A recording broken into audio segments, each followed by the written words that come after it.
The Duff man himself, his brother Joe, coming on to do the show to talk a little NBA action. Just a reminder to hit like and subscribe, and also the bell if you want to be notified every time we post a new video.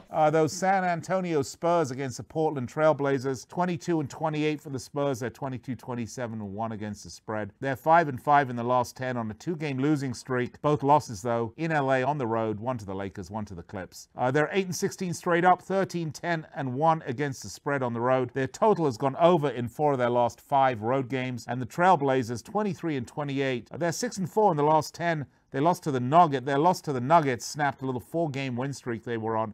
That was at home, I think, that Nuggets loss. They're 13-11 straight up, 9-13-2 against the spread at home. Nasir Little is doubtful with an ankle injury. They've gone over in 8 of the last 9.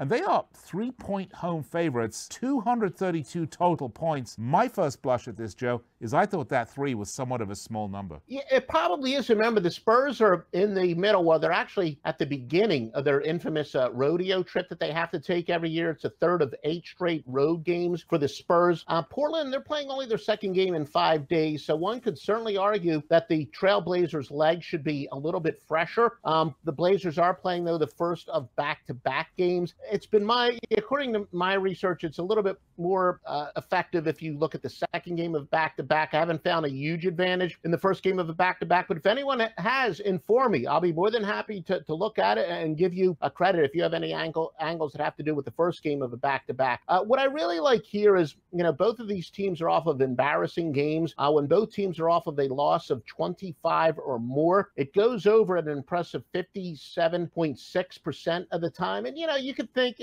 maybe it makes sense. True, there's not a lot of games involved in this angle, but, both teams are going to come out a little bit ticked. They're probably going to play at an up-tempo. So I can see why that angle does make sense. So I would lean towards the over here. Whether or not it's going to turn out to be a premium play, I don't know. The games that we're discussing, games that have lines right now, would probably be my third favorite, at least as of this recording.